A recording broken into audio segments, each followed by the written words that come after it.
like to start with a question for you. It's just a question for you. Okay. What does that mean? Like, I can't ask the same question back? I guess you could, but it's not important. So if you were going to say, like, ballpark minutes per week you spend like looking at yourself naked in the mirror, what do you think of ballpark minutes? How many do you think it is? Depends on the week. Does it? Yeah, it depends on the week. How? How? Like, what's the difference from week to week? Like, if I was getting up early and heading south to go train people, like, I'm like, get up and go. But if I'm like out for a run, come back, you might pass me or be like, whoa, you know? Yeah, you're more in there opportunities. For a while. You're in there for a while. Yeah. Checking. What are you checking out? What are you having a look at? Well, you were saying I don't really have. You said my calves are bigger than my quads, Which is true. I'm not saying that. You should see me naked. Upper quad development, upper quad development, hip flexors, glutes. You should see me naked. Fantastic. It's really nice. I'm happy about that. That's good. I mean, so what? I need like a figure, What? like a ballpark. There's a lot of noises. I don't always. This goes way faster than this. What's the ballpark figure? I don't. I'm gonna turn this into a different question, which is No. Like, I'm gonna answer it, but also, like, I don't know. That's gonna be my real answer. Like, it's not like I like hang out in front of the mirror, but it sucks that there are some people that avoid the mirror at all costs. Oh, why are you gonna do this? I'm just saying. So I was just trying to have fun, Chris. yeah, but I don't. Have fun. I know you're allergic to it. I don't avoid mirrors. And then we have the opposite, which is that we don't have a single mirror in this gym, and everyone uses the window right behind you as a mirror. And if this office light is on while people are training, they're upset. So Yeah. People are vain. So what's the number for you? Oh man, it's long. It's a lot of hours. A lot of hours. Nice. Yeah, it's just taking it in. Just I get out of the shower. Like, God, it happened again. Look at you. And What? What? Well, because I know I'm trying to deduce what you mean by happened again. Look at you, Oh, and I know you finished, with the cold aspect of the shower. so you're like, happened again. Look at you. Hiding, are you? No, I don't blame you, buddy. It became an innie. No, I don't know. I mean, I have a look when I walk by. Just kind of take stock. I think you take stock, right? Like, what's going on? How we, because it's like I noticed. I'm not like thick like I used to be. Like, I used to be thicker than a bowl of oatmeal. You know what I mean? But now, I'm not. But I've definitely over the past couple of months got a little thicker again, which is kind of gold. So it's all good. But like, I'm like, okay, well now we're gonna change that coming up here on. So you'll be doing more mirror sessions. Maybe. Could be. You got to have your barometers, man. Some people. Do you still do your morning affirmations in front of the mirror? Oh, I scream them. Yeah, okay. I scream them. Yeah. What was it? You berate yourself I don't even remember what for I said. every mistake? Yeah, everyone I've ever made. I do that in the yourself shower. For every mistake you've ever made? Ever made in the shower. Yeah, I just have a Rolodex of all the... And I've made a lot of mistakes. You've been friends with me for a long time. You were saying stupid shit. Those stone journals that Lindsay gave us, the waterproof paper, so you can actually read them in the shower instead of having to go off recall. Dude, I love those things. I don't know. That's what I have. I think mine are in I have closet. two. I use one for one's like when I go into the backcountry hunting journal, and then one is just like, for me, it's more of a symbolic thing to write something on stone, which I think is cool. And so I write all of my travel journaling on the stone paper. You like fancy yourself Moses. You're coming back with the 10 commandments, and That's not what I'm doing. I see what you're trying to do, but what I am saying is like within my own mythology, and I like to apply that symbolism because it's meaningful to me. So, yeah, Chris, that's what I do. I don't think he wrote it on the stone tablets anyway, did he? Somebody else did that. I don't know. I don't think he wrote it, did he? I don't know. I'm not a biblical scholar, obviously. So. I don't know. That's a good question. Anyways, But yeah, I just figured, we'd check in on that. I'd like to know. You'd like to know? You were wondering about me naked in front of the mirror, and you were like, I'd like to know. I'd like to have a deeper understanding. I just like to understand people, Chris. And, I'd like to know the confidence level of my friends. And if you're like, hey, man, yeah, I'll stand there and I'll have a peek. I'll look. I'll take stock. A peek sounds like you're doing something like a peeping. You're saying that. A peep and a peek are different things. You're talking about peeping. But I'm a talking peek about makes it sound peeking. like it's naughty, like not supposed to look, but I took a peek. You said peep. I did not say peek peek. even. No, I don't think so. Yeah. Having a peek at yourself when you're giving yourself consent to look at yourself, I don't think that's... Do you ask yourself for consent? Sometimes. Like, hey, buddy, what do you think? I'm like, cool, man. Have yourself a gander. Hopefully that movement's dead. Around the time... no, it wasn't when we had Finn. Because remember, 2017, she was born, and that's when you guys first started talking about the Jordan Peterson episode. I think the original Jordan Peterson episode on Joe Rogan came out around that time. 2016. And about people saying, like, what they identify as, and you have to call them that. And I was like, there's zero chance that that's coming here. But then I remember soon after that, I don't know if Finn was still a baby or not, but there was like this movement, and it had to do with asking your baby. You should ask your baby for consent before you change their diaper. Yeah, that's amazing. Even though they can't respond yet, like just to respect them. What I like to call that is insanity. That's fucking insanity. And someone that definitely doesn't have a baby, and so they might have problems. Well, that's like not as bad, maybe as bad, because it doesn't deal with a human being. But like the people that think that they can feed their cats a vegan diet. Have you seen those people? Joe Rogan talked about this when we saw him live. He did a whole skit on it. Remember? That's right. Vegan cats, fantastic. It's not fantastic. It's awful. It's animal abuse, but they die. Of course they die, and they die in a horrific way because Yeah. that's not what they're supposed to eat. So Crazy people. yeah, it all started with listen, man. All I'm trying to do Just is take stock on your friends naked. folks use the word normalize, right? They use it a lot, and I'm normalizing checking in on my buddies. Making sure if you're walking past, why not have a gander? Because I think you can learn a lot. Maybe you catch a mole you didn't see before. Maybe you're like, man, I like what's going on. I was thinking the animal for a minute, and I was like, "What?" No, I'm back to the naked. You back to that gerbil stuff, and now it's like, don't say that's terrible. That's animal abuse you've too. gone to That's to awful. moles. That is just awful. I'm talking about doing a check-in. Okay, just doing a check-in with yourself. Maybe what are you doing there? What are you doing that for? Why are you scratching? It's just an itch, man. Do you know how I know I'm getting sick? Do you remember when I had shingles in 2019? Yeah. That's how when I know my immune system's fighting something, because where I got shingles starts to itch and tingle. Oh, no. Itch and tingle. Yeah, it's like right under my titty ball here. It's got a ring to it. Itch and tingle. Itch and tingle. That's you don't know this. I've been writing a hip hop album called Itch and Tingle. What are the tracks on that? Don't slap it, doesn't help. How'd I get this?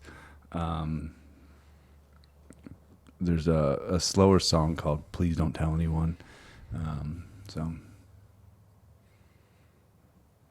I think that a lot of people would say you're wrong about the don't slap, it doesn't help. it does help. It's actually because it breaks the circuitry. I've read zebras don't get ulcers. I went to school, So the X actually school. works on a bug bite too. Like if you do the X on high a bug school bite. with a lot of people that had braids and stuff in their hair. And No, it'd slap them. this It'd is help. That's what you would do, because then you don't Because you don't itch you it. don't frizz That's it up. what you do with a tattoo too. But then you run around.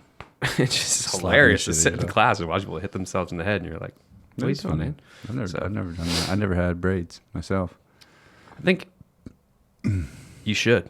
We should. I can't now. You can do it on the sides. No. You know what I thought about doing just to be an asshole? But the thing is then I have to. It's a big commitment. I've thought about just for a day, having a mustache, just to see how awful it is. But then I'm like, man, I got to shave that off, and then I'm baby faced again. No, you wouldn't. You would just keep growing everything else out and leave the mustache. You would commit to it for. No. What would it take? It would take what you could do. I mean, Have you ever seen the picture from when after I did the strongman competition? and I had a big beard right before I did it, and then I went home after the Yes. competition and I Yes. shaved my beard off and I just had the mustache. Yes. Yeah, it looks like I have fucking bikes and candy in a van. But how quick does your beard grow?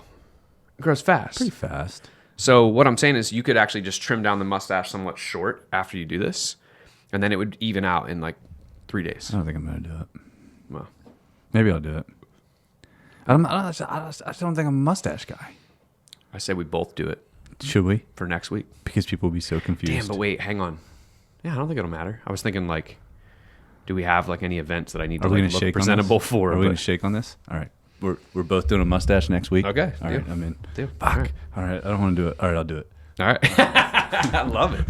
I mean, I thought about doing this anyway, so it's not even really like a thing. So God, I hate this. All right. Like- I'm in. fully shaved or like stubble? Oh, I'm going to shave my fucking face, bro. Shaved, and then we're going mustache only. Yeah. Boom. What day? Like starts Wednesday. The Wednesday 26th. Coaching. The Like, all right. 26th. So that would be... Oh no, 27th Wednesday.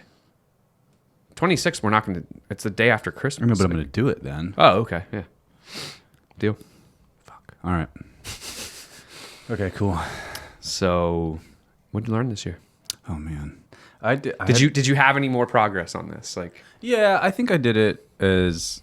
like I kind of took the table of stable growth approach to it. So I should probably explain that for everyone that has no idea what that is. What year do you think that was? 2016, 2017 that I started?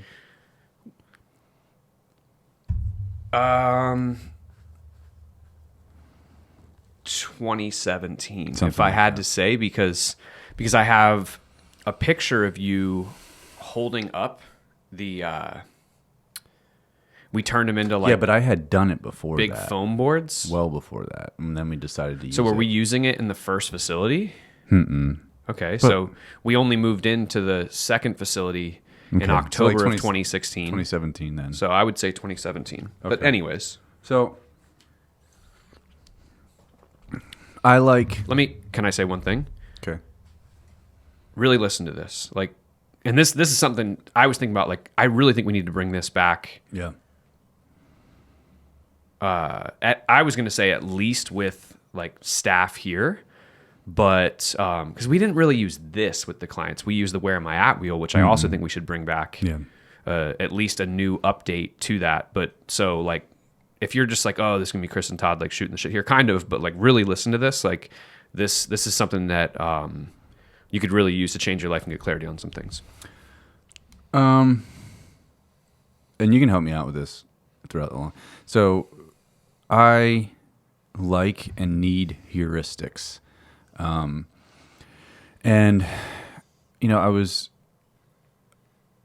and this is part of like one of the things that I'll come back to that I learned this year is that I like heuristics and I need like big problems. That's kind of when I'm at my best. And so we were trying to figure out how to check in with ourselves, guide ourselves, set goals, and teach some folks in strength faction how to do that, and also our coaches at the gym. And so it was one of those things that, to use my sister Leanne's word, I was noodling on for like months. And like what makes sense from like a category standpoint, what makes sense from an evaluation type standpoint, to see like, are our lives in balance? And if they're out of balance, do we know why? And is that on purpose? And then like, how do we check in and swing back and forth and do that in a way that's productive? And so I don't know where I was. I was at a restaurant or something, and the table wobbled. And I was like, oh, that's it. Like the table of stable growth, because you can't like, it's very difficult to put shit on top of wobbly table. Like I feel like I had coffee on the table on my laptop and I was writing or something. And every time I would like change my pressure, the fucking table would wobble and it would look like my coffee was going to spill on my laptop and stuff like that. And then and I was like, that is it. Like you can't you need the solid foundation of a stable table to be able to stack things on top of the table, to be able to grow. And so it just was the heuristic that like grew out of that, because it was just kind of a bottom up process. I had been thinking about it for months and talking about it and writing about it in different ways, and then it kind of came out that way. You're looking at something. I have the document. Okay. Like, yeah. And so that what came out of it. And so I thought about like, well, what is it that really is going to matter to people, and what should we pay attention to? And should is such an interesting word. I don't know, like it's a tough word to use, but what can we pay attention to? And so for us, it was the different there was 4 different aspects of our lives. It was personal, professional, physical, and then enrichment or spiritual was the way that we listed it out.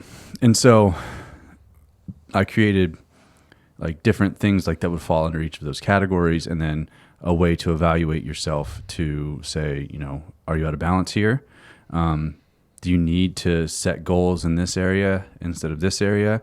Or is it to bring yourself into balance? Or is this a season of your life where you need to purposely be out of balance? But using this, you can check in with yourself to say, okay, well, this is going to be the next, 3 to 6 months, but I know what I need to do to come back and check in and balance these things out. Yep. And so that's essentially the 10,000 foot story of that. I don't know if there's gaps that you feel like you want to fill in. If I were to read through a few things on here, so it's short. I'll just read it real quick. This was the document that we put together. What you just said, like this was made for our staff. We did not share this with the clients. But it was up on Strength Faction. But it was also up on a board. Oh, it was on a board, like a phone board in the gym. The clients could see it. It wasn't a secret. They could see the, I think the table maintenance. They couldn't see this intro I'm about to read. So okay, sure. It just said, have you ever been to a restaurant and sat down at a wobbly table? Every time you bumped it, the food shifted and made it a pain in the ass to eat. Maybe you even ended up spilling a drink or knocking a plate onto your lap. No matter, the experience wasn't as enjoyable as it could have been because one of the legs was out of balance. Now imagine if you'd tried to serve a feast on that table. It would have been disastrous. At Beyond Strength, we want everyone to feast. The business collectively and each individual that makes the gym go. But to do that, we have to all eat off of a stable table. A stable table requires balance, sturdy legs. Each leg is secured tightly to the table and gets the attention and maintenance it needs to keep the table in good working order. But if one gets neglected, the bolts come loose and the wobble creeps back in. Then your meal and everyone else's meal gets disrupted. Maintenance requires knowing what legs hold the table up and what bolts secure them. So, below, we're going to define our table of stable growth and use a rating scale to make sure we know how to maintain our table to keep it firm and in working order. The table has 4 legs that will keep our mind, body, and life in balance so that we can perform at a consistently high level. Check it. So the legs, professional development. The bolts of professional development were job-related reading, courses and seminars, practice, following the coaching checklist, evaluating professional weaknesses and interests, and if you're living the coaching code. Values, yeah. Yep. And then personal development, the bolts, self-development reading, building interpersonal skills, continual self-evaluation, developing personal strengths, and developing personal weaknesses. And then physical development, the bolts, training, nutrition, and sleep. And then enriching your life, the bolts, fun, enjoyment, spirituality, and having a practice. And then the way that we used it was rate yourself on a scale of 1 to 5. 1 means poor, 5 means excellent on all of the legs. When you're rating, consider the time, attention, and effort you're currently giving each leg. And then there was just a little scale to like circle the number for each one and then have a look at the numbers. Where are you strongest and where are you weakest right now? Is this a matter of neglect or a matter of circumstance? If you're totally balanced, awesome. Note what you're doing in each area and keep it up. But keep in mind, it's good to return to this exercise periodically to make sure we're staying in balance and not neglecting it. If you found your table to be a little wobbly, it's time to think about what we can do to make sure our table is stable. And then the maintenance plan. Look at the bolts on your wobbly legs. Which ones could use tightening? Now, think in terms of priorities. Each leg needs maintenance and attention, but is there one that seems further out of balance right now or that you'd like to focus on tightening up more? Okay, now that you have your priorities set, write a plan for how you're going to tighten up your wobbly legs and bring your table back into balance. You can use the space below, your phone, a notebook, a napkin, someone's face, whatever. Sounds like something I'd write. Yeah. But, and then what we would do is the top of every quarter, we would go through and define our professional development, personal development, physical development, and enrichment goals and priorities. And then I think every staff meeting we like check in touch base and just checked in, almost like a on track, off track, or completed type approach. So yeah. So I think you're right. I think it's something we need to bring back, and it was super useful to me at the time. But I didn't write anything down, but I just like kind of loosely thought about those things. And so, I mean, the physical one, that's just like so obvious, and that you and I have talked about. I guess I got two in there, but the first one is like just running, and how little running it takes to make a drastic difference in your conditioning.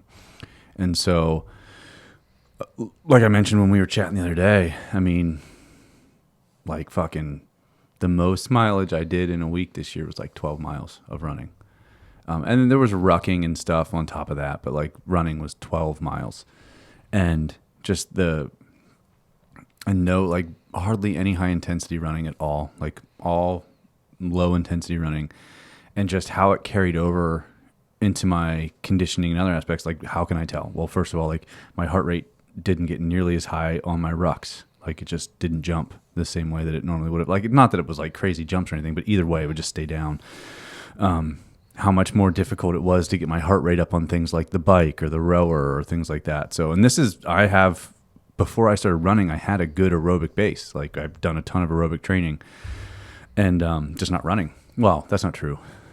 It's been a long time, but like when I was first out of high school and my plan was going to the military, I ran all the time to the point where my freshman year, I came in to football at like 205, and by the end of the season, I was like 180 pounds because football practice wasn't hard enough because I was nuts. I remember you saying this. Yeah, I would go to PT in the morning, go to class.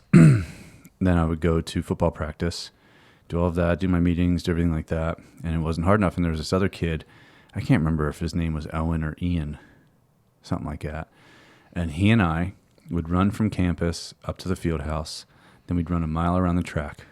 Then we'd run bleachers. Then we'd run another mile. Then we'd run home. And so we did that few times a week. Couple few. 2 to 3 times a week for those of you who are wondering what this weird language is. Few times a week. And so I ran all the time then, but it's been since then that I've run, but it was just drastic and this year. So like 15 years. No, more like closer to 20. When was this? Freshman year of college. Oh, okay. Like 19, I thought you were saying like through college. No, I didn't. I did it my freshman year, and then I was like, I got sick. I was like, I lost a bunch of weight, and I was like, this is not tenable. I realized that I just wanted to settle in and play football for a couple of years, and then think about the military later. Yeah. And so I stopped doing all that. But that was the last time I ran a lot, and so this year, undoubtedly because of your influence and all of the running that you were doing, I was like, all right, well, let's experiment with it. And I just started out with low and slow run walk intervals, and I'm up to the point now where I run constantly. I do intervals because I want to. I don't need to do them. Yeah. And it's just paid a lot of dividends. I've watched my body composition change even more. I've seen, my body feels pretty good. I think it's a low volume. So if I did a bunch of volume, I probably would be saying something different, but it's just had a dramatic impact. I still don't like it.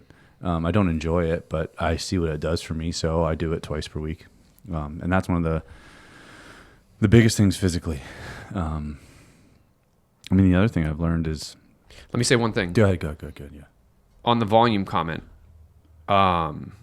if you walked your volume up slowly, I don't think it would. I think it would only be if you just jumped into high volume training. Sure. And I think that's worth saying. And I think another thing is, you said about body composition, and someone might hear that and be like, wait, I thought running isn't a good way. It depends on where you're at. Like, like if someone is overweight, like running is the last thing I would have them do right now. But if you're already in pretty good shape, like I'm strong, I move well, and I was already had a good aerobic base. Yes.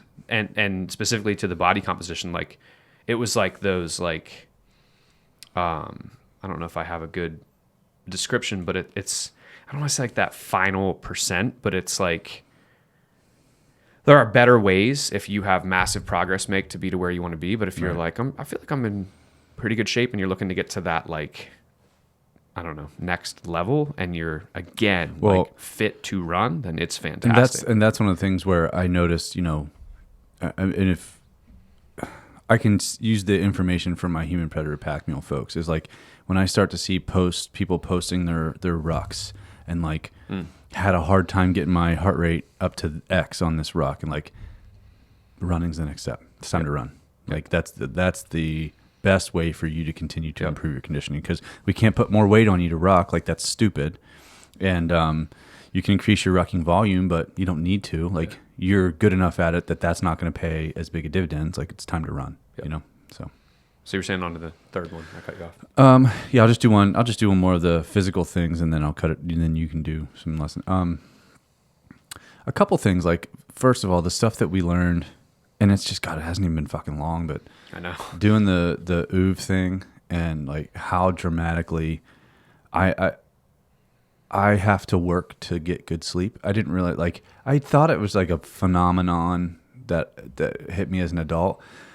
But I stopped and thought back. It's like, no, I've always had a hard time sleeping. Like ever since I was a kid. You just didn't have the data to. Yeah, but like thinking back, like I can tell you, like when I was a kid, I would, maybe I told you this already. You can stop me if I did. But I would get up in the middle of the night and I couldn't sleep. And the only way I could fall back asleep is if I go downstairs and fall asleep on the couch. Oh yeah. I would do that all the time. And so I've always had trouble sleeping. I don't know why. And the OOV has had just a dramatic effect on like me actually going to sleep and staying asleep, which is a problem for me. Like I fall asleep just fine, but staying asleep is tough for me. Yeah. So that's been like actually sleeping. It's been huge. And then the other thing is just, and I guess I'm just learning more about this, and just kind of it's a thing I need to explore during the next year. But just I showed you today. I don't turn off well. And the interesting thing is like, I think, like I'm not a worrier. Yeah. I'm not like a high tension on the surface person. Like that's not, and you might disagree with that. I'm open to hearing it, but I don't perceive myself that way. Like I don't really get riled up unless I really need to. Like it's tough to affect me, but I don't turn off like well. And so every time like I meditate, like your HRV should slightly rise, right? Or drastically. It should rise. Every time I meditate and try to tone down, my HRV tanks. And so my body doesn't like shutting down like that. And I've always known I've kind of had like a hyper-vigilant personality, but I don't worry. It's interesting, but I'm always paying attention. And which is good for being a writer, because I notice a lot of shit that other people don't notice, but it's just not good in other ways. And so that's something to pursue. But I just learned that like just having the data of how I don't tone down. Like it's just very difficult for me to do. I'm gonna it's one of the things I was gonna say, but I'm just gonna say it and like piggyback off that is, but you do, because you and I compared. So I went through, I think last episode we talked about all the crazy HRV stuff that I was experiencing, right? Mm-hmm. And one of the things that I think is new, or at least that I recently noticed, is this daytime stress that you can track. I just have to be awake. Well, yeah. Yeah. Well, no. What do you mean? I thought you were talking about the daytime stress thing where it saw as like I was relaxed, like sitting. Yeah. Yeah. Like, but when I first started paying attention to it a couple weeks ago, 3 weeks ago, whatever it was, I am always in the engaged and stressed zones. And what I love is that in 2017, when I first started using the Oura Ring, it just made me go, like, how could I improve this? Oh, look what happens if I have, even a glass of wine before bed, or I order Thai and eat like a huge meal before bed, like too close to bed, right? I can still have these things and they're further out. Look how that changes things. And it was just like this, like iteration after iteration of like, for lack of better terms, like cleaning things up and massively improving my sleep.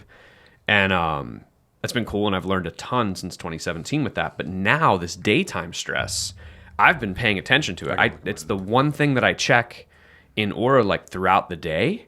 And like today, I've only spent 15 minutes stressed. I've spent 30 minutes restored. And I mean, it says your physiological stress levels are quite low. Your body is relaxed. Very nice. How can you foster a healthy balance for the rest of the day? But we look at a day like yesterday. On this day, your body didn't experience many high stress peaks or restorative moments, a neutral day as far as your stress levels go. I was just like locked between engaged and relaxed with like the beginning of the day. What was yesterday? That's funny because, I got up really early and read and chilled. So I got an hour and 15 minutes of restorative time in the morning. But point being is like, I don't know if I would say it's something that I guess it's saying it's something that I've learned, but it's something that I'm now paying attention to, is that if I sit around, and you might think it's relaxing, not saying you, but someone might, maybe you do, but I don't know. But like someone might be sitting on the couch and think like, oh, it's relaxing to just mindlessly like scroll, looking at like reels or shorts or being right. Like, but with this, you will have the data that like it'll keep you in the engaged. Because think about it, I mean, you're engaging with something and you're thinking and you're processing and driving. I hope you're in the engaged zone. Not me, baby. Maybe stressed. I would guess that you're more in the stress. I've been in the car with you. Come on, Chris. But come on, Chris. But I guess what I'm saying that I've learned, and to your point of like you don't tone down well, like I need to very purposely build in time to go and purposely relax. And so it's as simple as like with the Aura Ring, and this is like a very late addition to what I've learned this year, but it's just I prioritize all this time to make sure I get my runs in, to make sure I get my lifts in. Just started up jiu-jitsu. Like, all right, I'm prioritizing like time for those things, for work. Like this has got to be done, but I don't prioritize. And then I'm like, all right, I got that stuff done. Let's go get Finley. Like, and then it's like, whatever we're getting into, got to get dinner ready. Got to like, whatever. You're just always doing something. And I'm not saying that there's like a feeling of guilt per se, but I feel like I'll sit down and be like, there's so many things I could be doing. But with having data like this, I'm like, I have not spent enough time in the restorative today. And you can go back like to when I wasn't paying attention to this, but it was tracking the data. I was just locked in stress and engage. Oh, I wonder why my HRV is tanked. I wonder why I feel super tense, right? You know what I mean? Like, yeah.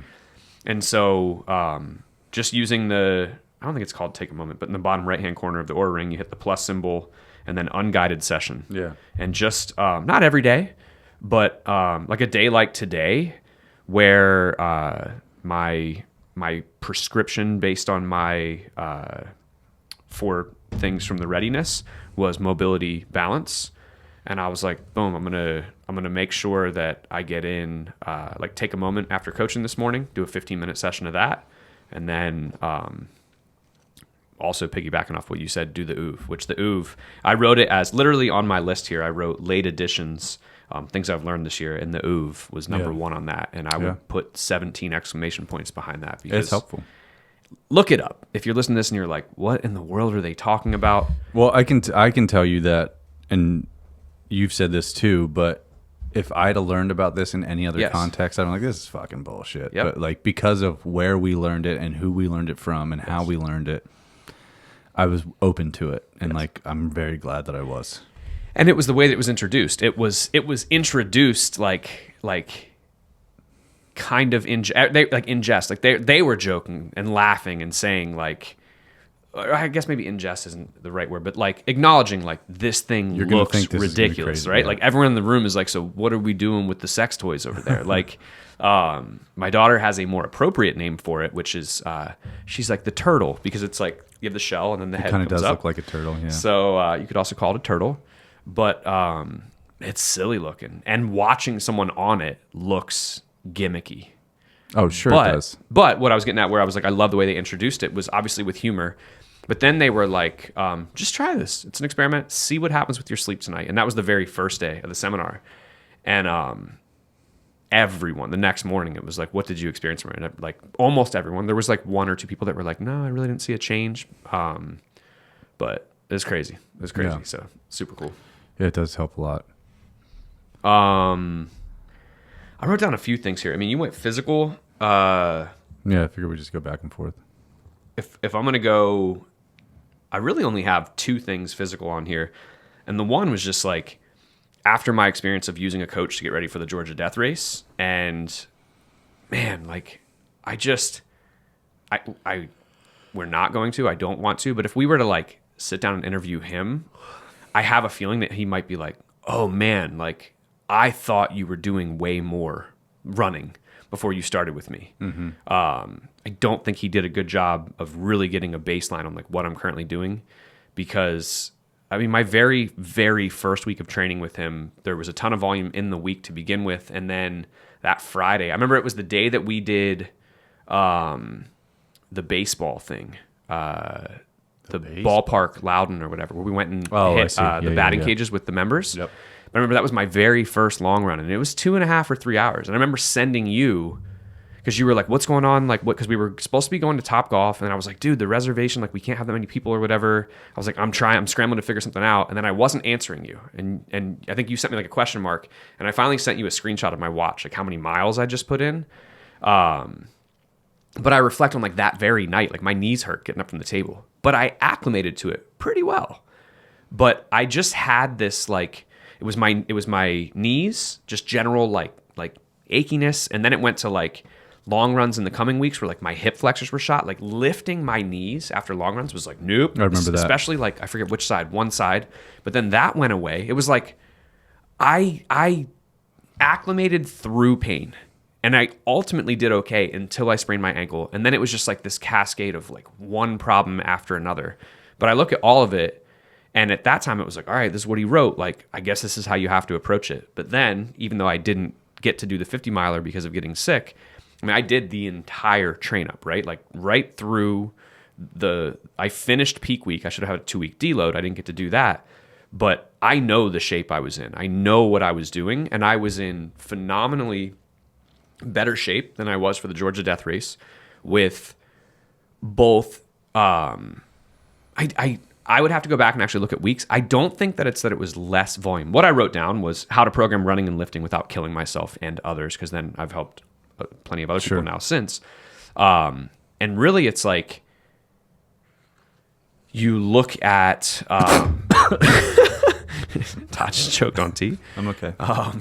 You look at some of the writing on like frequency of if you're going to do VO2 max intervals or you're going to do tempo runs, like higher intensity work, like it's pretty common for the frequency to be like 2 sessions a week. And I know how I felt with that, where it was like, man, with the volume then of low intensity sessions, but it was like, to me, it was like high volume weeks with 2 high intensity sessions. And I just kind of looked at it. It's like, I listened to a podcast with Ryan Hall, the UFC fighter, phenomenal BJJ player, like on a podcast this week where he was saying that he thinks there are things, I think it's an older clip, but there's things in jiu-jitsu that are commonly accepted that he's like, stupid. One of them being shrimping, which is like you're basically on your side, you like push to get space. You mean as like a warm up or like using it as a practice? Well, he was like, what I don't think enough people do is say, why do we shrimp? And to keep asking why. He was like, and anyone that I've talked to, we get to it. And it's like, you don't really, and listen, like I'm not saying that's my stance on it, but I'm just repeating back like the thought. I think it's a great thought process of anything you're doing. Well, why do we do that? And why is that important? And what does that get us? And he was like, and especially like you look at the way that he plays, like he's saying he finds it to be useless, right? And I looked at, as I was getting ready for the 50 miler, like, well, why do we have to do 2 VO2 max sessions? Like, what if I did mixed? What if I did obviously mostly low intensity, keep my volume up, but on Monday I did a steady state run, which is still moderately stressful, but it's for longer duration, like 25 to 30 minute sets for 2 sets in a given workout. And then on Thursday, so it's like moderate, like the way that we would do like our neurometabolic continuum here in the gym is the way my brain worked on this. And then, so like do a session like that on Monday. And then Thursday, where we would do our highest intensity conditioning in the gym. I didn't do that. I was like, but let's go do our highest intensity running, which was VO2 max intervals. And I didn't have any of the pain. Like I would have like my knee, I was having issues like locking up the first go round. And I saw all of the benefit that I saw the first time around with none of the like just absolutely kicking the shit out of myself with it. So yeah, learned a ton about how to couple things and being able to stack up 2-a-days, 2 to 3 times a week with high volume running and still getting in the high intensity sessions without destroying myself this time. So that was huge. And then the second one, like I don't have a ton to say, but I wrote it as late edition, starting back up in Brazilian Jiu-Jitsu just last week. So I think it's really going to be like a what did I really learn in 2024? But still, even in 2023, it's been fun to just in general learn and I'll say new because I dabbled in it, but that was like 11 years ago. So a new physical pursuit in the in a community of others, which is very different from the way that I was approaching running, but also, and I think you'll get this, being in a space that's about physicality and no one's asking me questions. Oh, I get that. It's like, it's awesome. And I don't get me wrong. Like I love answering questions in the gym, but like I'm a nobody there. I'm the furthest thing from an expert. And it's really cool to just get like feedback and correction and learning and not be the person who's supposed to know this. Exactly, you know, right. It's cool. I get it's that. Cool. Yeah. So it's been awesome. I get that. I also, not the same but different, but that's also why I train by myself most of the time with no music. Like I just want to be by myself. And But I think what you don't get in that I'm getting at here is like, there's no coaching in that. Oh, I get that. And totally understand. So there's also, which I know in some regards would be helpful to me. Yeah. But there's also, for me, staying in tune with my inner coach. And I think it's a really good way to check in and be honest with yourself. For sure. Where it's like if it's a day where you know you got more smoke and you're kind of pulling back and you're like, come on, man. Yeah. And there's other days where you're like tanked, but your ego or your emotion is like, no, we have to stick to the plan. We have to do it this way. And being able to say no. Yep. And just be in tune with that communication so that, yes, is there like science and that you'll pull more out of yourself in a group and like when people are pushing you? Sure. But like, I think it's also important to be able to do some things where you learn I learned how to do that a long time ago, but continue to reinforce how to push yourself without anyone else around, you know? Yeah. Is it my turn or do you want me to go? You can go. What do you want? Do you want me to go? You did your physical, so it's time for something else. Man, I think,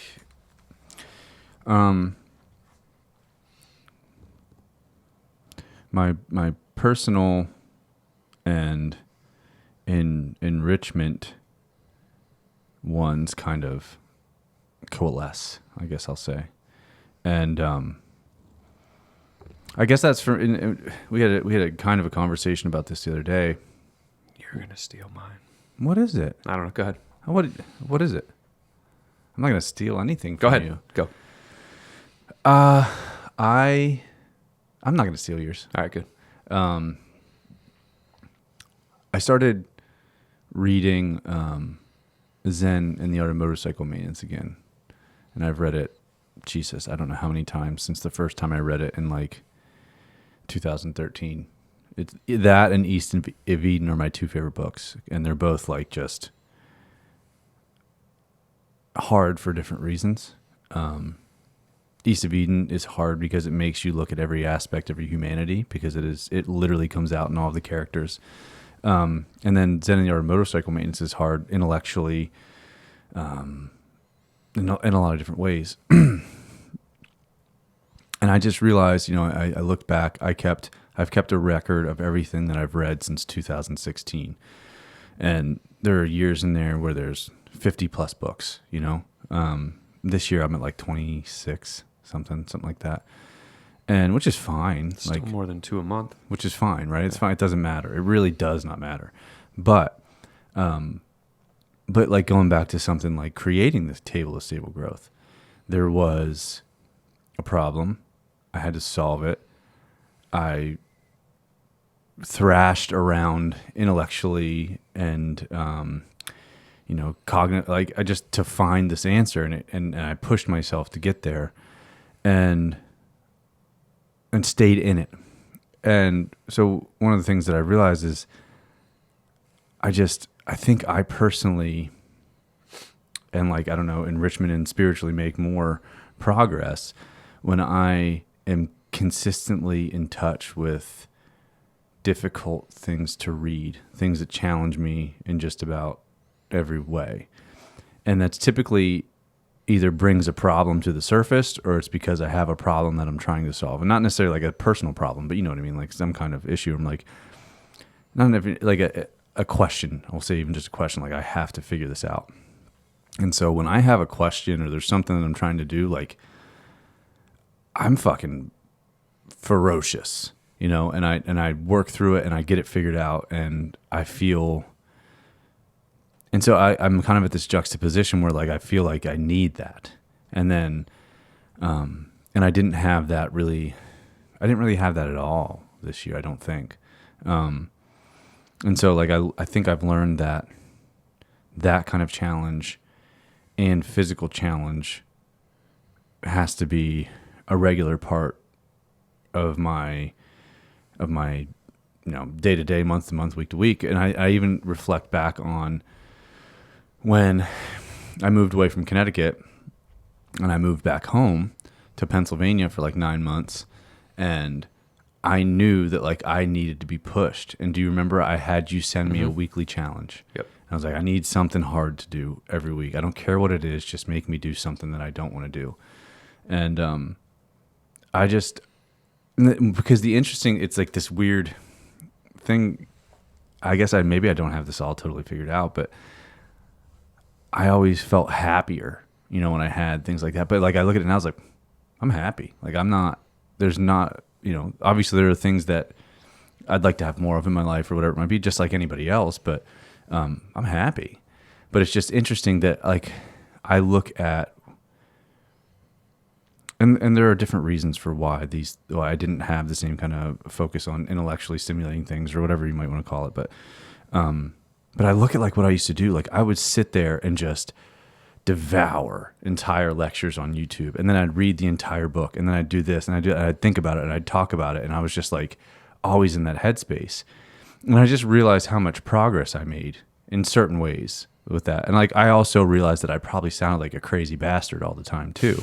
But it's just an interesting thing to note that I wasn't really there at all this year. And I don't know if it's a good thing or a bad thing, but it's definitely a thing. But what I can tell you is that since I've started reading Zen and Art and the Art of Motorcycle Maintenance for like the however many time, I feel more creative. I'm having like deeper thoughts. Like I'm seeing things in a different way. Like I'm having changes in perspective, and like I'm taking some things from the book and like turning them and like applying them adjacently to other things. And so I think that that's an important thing for me in some ways. It's not necessarily, I don't have to be as intense as I used to be. Cause I remember one time we were at a seminar and like I laid out my process for like what I did. And it was like looking back on it now, it's like, holy shit. Like it was something that you would make a reel making fun of now. Do you think so? Maybe.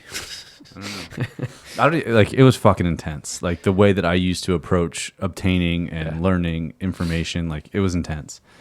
And this one woman in the audience like raised her hand. She's like, "You ever take a break from that?" And I was like, "No. Why would I do that?" And then it was like I hit burnout like a couple years later, and like, I get it. Yeah, I probably should have took a break. She was probably onto something there. So I don't know. It's just an interesting thing that I've learned. But I do feel better that. Because I read East of Eden beginning of the year, and of course that always has an effect on me, but I haven't read anything else like that, and it's just kind of been, I haven't had anything that I've been like, man, I want to read that, or I need to read that. I just haven't had that sensation at all this year, and like, I don't know. I guess I think I need those things. Yeah. So, I don't know. I'm probably easier to be around when I'm not like that. Yeah. Because there's times where you hit me with like, I remember we were driving up to New Jersey. Oh, I remember this one time, and you hit me with this philosophical question in the car, it got to the point where like you wouldn't relent, that I like literally got mad. I was like, dude, enough. Like, I don't want to talk about this anymore. Like, it just, I remember that very well. Yeah. Yeah. Yeah. Is it my turn? Yeah. Or do you have another thing on that? I don't think so. I mean, no, I don't think so. So I think like and it's funny, I didn't know you were going to do stable growth, but now I'm mining mine with that kind of a lens, and I'm like, okay, they're kind of all here. So this is personal, but also you could say there's like enrichment stuff mixed in here. And this is what I was like, you stole my thing. Because I know that you watched it this week or last week, and it had an impact on you. No. And I watched it earlier this year, not that long ago. But then he put out the 2024 one, and it's Jesse Itzler's annual planning system. Like, he has a YouTube video every year he puts out, but this year how to plan your 2024 in 24 minutes. Although he kept going over on that, but it's worth every second of him going over. But I both bought the calendar, and we use it. I'm pointing like towards our other office. We use it both in a business planning sense, which I think is really cool. But then personally using it, and the system is so incredibly simple, and I look at it and I'm like, okay, there's aspects of it that like, yeah, I did that last year, but I definitely didn't do this part. So the pieces of the system is Misogi. So as he'll say in the video, like, he took the liberty to kind of rework Misogi to like how he wants to use it, because traditionally, like, I don't even know if it's traditional or if that's just like Michael Easter's thing, like you don't tell anyone. It's a 50-50 chance of whether you can do it or not. Well, I don't even think that came from Michael Easter. I think that came from the guy, that coach in LA that he talked to. Oh, okay. I don't even think that that's necessarily from him. I think it's from that guy. Okay. But the way that Jesse Itzler does it is it's just like a year-defining experience. And so he gave examples of like he rode his bike across America with some of his buddies. He like 1 year he wrote a book, 1 year he started a company, like different things. And so, like, I reflect on last year. It wasn't purposeful, like, oh, this is my Misogi, but it checks all the boxes. It was the Georgia Death Race. Although that happened in March. That prep was like part 2022 and 2023. But the pieces, the Misogi, the year-defining experience, what he calls Kevin's rule, which is he was on Mount Washington with a buddy, and he's like, there's how many billion people in the world? We're the only ones out here. It was like in the middle of a blizzard or whatever. He's like, we're the only ones out here. Like, man, how often do you do something like this? And his buddy Kevin is like, every other month. He's like, wait, what? And he's like, yeah, ever since I graduated college, I just made this rule that instead of just sitting around and watching like the next football game or basketball game, every 8 weeks, I'll do something that I wouldn't have normally done. And he started to do the math on that. Like, and I'm not going to attempt to do it, but like I'd butcher the math, but it's how many experiences a year. If it's every 8 weeks, it's basically 6 experiences a year. So he does the math on like, so if you're alive this many years, you start at this age, you're alive this many years. Whereas most people, it's like you get in this routine of like, wake up, get ready for work, go to work. Maybe you hit the gym or something, but you just like come home, figure out dinner, maybe you chill, watch something, do it all over again. Maybe we're going to do something this weekend. And then you have your routine. Oh man, like another weekend went by, we didn't do anything. And so Kevin's rule, every other month, do something you wouldn't have normally done. And so for me, like I wrote down, family experiences and trips is what was going to go here. But I combined this with something else that I learned a while ago that we're putting on our calendar for 2024. The book is called The Family Board Meeting. And it makes it sound like it's like an executive board meeting, but it really had to do with the author would go surfing with his kids, and that was the family board meeting. And the idea presented in the book is that once a quarter, we have one kid, but he's like, you have a one-on-one with each of your children that they call all the shots. Could be a day, could be a weekend, whatever, but it's once a quarter, and they know that's coming up. And so you actually have like meetings, like they get to like run and set, like here's what we're going to be doing. And so we're 100% implementing that this year. And it's like we'll have Kevin's rule, like every other month we'll do something that we wouldn't have normally done as a family. But then once a quarter, we're also going to throw in these family board meetings where Finley's in charge. What are we doing this weekend? Where are we going? Within reason, because when I originally brought it up, she's like, oh, I know what we're going to do. I'm not going to school. I was like, it's on a weekend, dude. Yeah. So, and then the next piece to his system is the quarterly habits, which I really like because I think you used the word should earlier. I think we all get caught up in the like, oh man, I should start doing this, should start doing that. And you can be overwhelmed by all the things. Another thing you said, like, could be doing. Maybe that's the word that you used. I forget. But like, what would be good for you to start doing? And rather than get overwhelmed, just go like, what's the one thing that I'm going to add this quarter that I'll start doing every day? And I'm still in the process of like thinking through what mine will be for next year. But I can tell you, when I first watched the video, not the time I just watched it like this past week when this one came out, but the previous one, is I added back in morning and evening, like morning gratitude journal, evening reflection. And that is like, it seems so silly, but it is. It doesn't seem silly. It is. Well, what I mean is like, what will that really do for you? But it's amazing. Like the days when you wake up and you're like, I got nothing. Like those are the days you need it most, because you're like, no, man, you're going to put 3 things down on this. And it's on those days where sometimes I'm like, just that quick act of like, what are you been out of shape by? You know what I mean? Like you have so much to be grateful for. So that's a really, really a good one that I don't know why I stopped it before, but I'm definitely going to keep going. And then the last piece to his system is vitamins. It's like every day you take your vitamins, right? And so vitamins are not that you're going to do all of them, but basically just do a brain dump. Write down all of the things that if it was your perfect day, I think is the way that he says it in the video. Like, what are the things that you would do in your perfect day? But I think another way to think about it is like, what are simple things that you can do that energize you? And so I made a big brain dump. Things like, it could be as simple as like hitting the sauna, obviously getting a workout, reading, whatever. Like, what are things that you could do that would kind of fill up your tank for energy?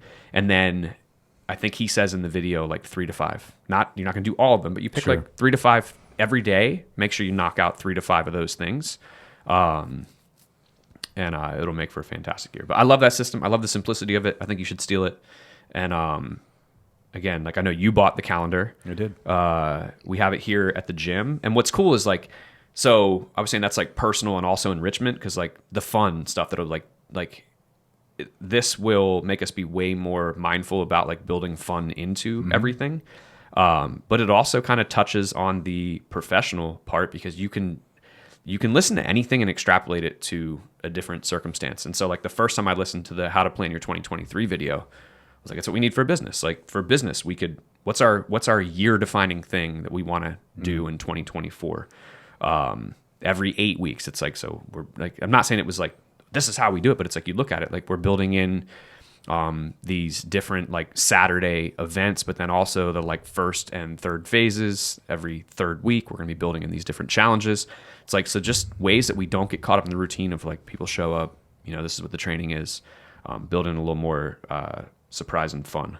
So we'd probably have to think on like the quarterly habits and vitamins. Didn't do any of that, but to sit down and think about planning the year and like what's the big stuff we want to do. It's been really, really awesome. Yeah. I have like 10 minutes. Oh, okay. All right. Just so you know. Yeah. I mean, as always, it's all about you. So. No, I mean, I guess just professionally, I mean, I've learned stuff. Like? I mean, I think the obvious thing is photography. Yeah. I mean, I've been doing it for 5 years now, but this year felt like a hockey stick year. Yeah. Where like I got like good, really good. And so that's pretty cool. I've enjoyed that. It's one of those things that I can lose time, and it's just changed the way that I see a lot of different things, and even like seeing colors, the way that I can look at something outside, and like it's just cool. And so I love it, and I know it's something that I can do until I die, and it's obviously been very beneficial for us at the gym, and it's just fun.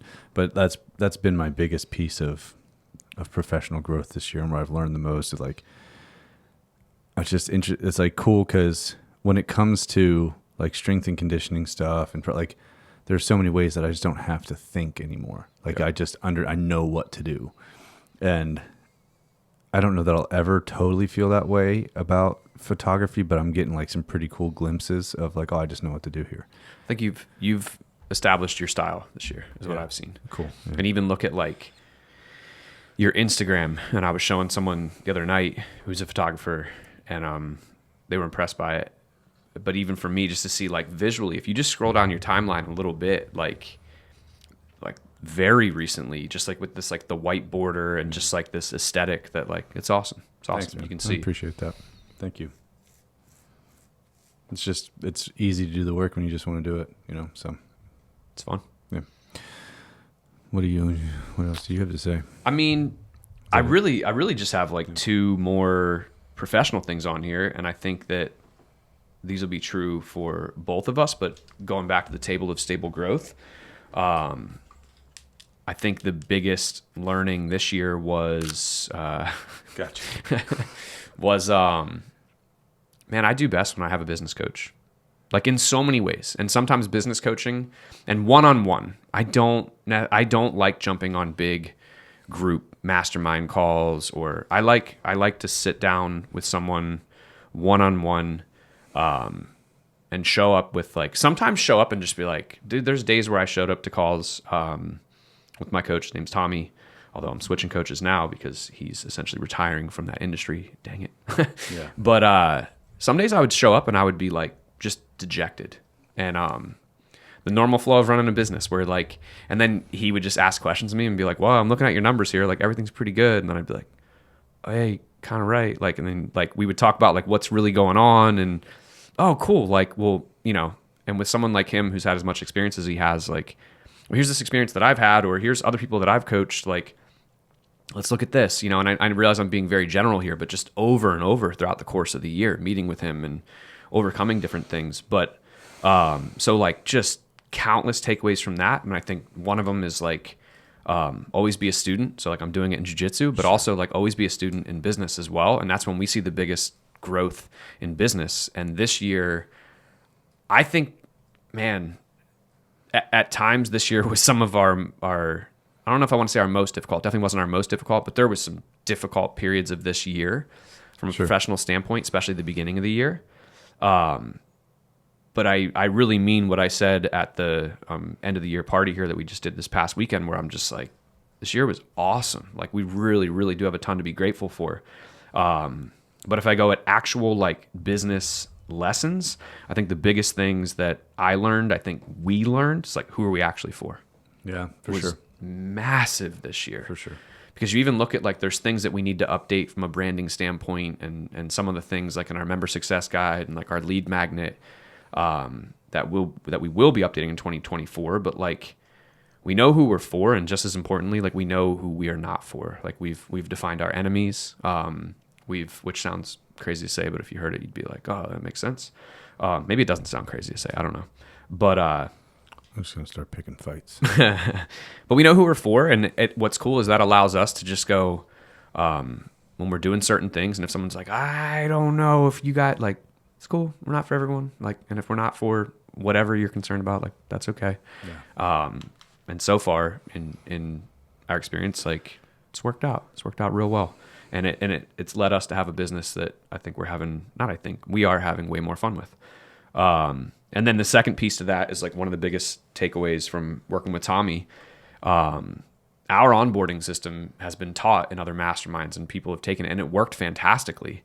But we were at a point where like client acquisition and growth was like just kind of like this wheel of like continually evening out. And I think one of the best things that Tommy said to me this year was, something like your business is a Lamborghini. It's expensive. It's worth it. Like but you have the cheapest onboarding system I've ever seen. And I thought he was saying because it was 10 days for $10. And he was like, yeah, it's cheap, but it's also one of the cheapest experiences I've ever seen. So a little bit of a burn, this but isn't like good enough. Yeah. But then when he challenged us to really look at it and be like, no, like you have, like you guys say it right on your website. Like if you're looking for less expensive options, there's plenty around us. We're probably the most expensive option around here. And for good reason. But then you have this 10 days for $10. Come on in and try it out when you have this opportunity to like start people in a fantastic spot and create a higher level of service. And just think of all the examples where like you personally are shopping for something and there's something that's super cheap. There's something that's like, well, let's just go with two, because a lot of people will pick the middle with the example I was about to give, but there's something that's cheap and there's something that's more expensive. Oftentimes you go for the more expensive because you're like, I don't want the cheap thing, right? If there's a middle, you probably go towards the middle, but we were only providing a cheap option. And I had this limiting belief that if we had a higher service, more expensive offering on the front end, that it'd probably turn a ton of people away. But our conversions have been exactly the same, and it's been really, really good for the health of the business. But it's also been really, really good for onboarding people successfully and having them roll into our system way more adept and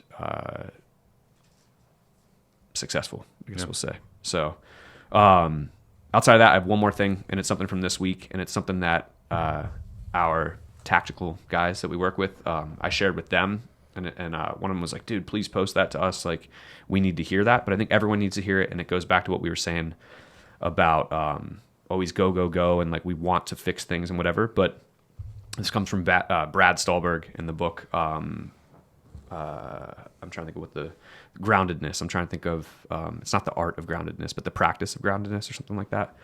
But cultivate a process mindset. First, set a goal. Next, figure out the discrete steps to achieve that goal that are within your control. Then, mostly forget about the goal and focus on executing those steps instead.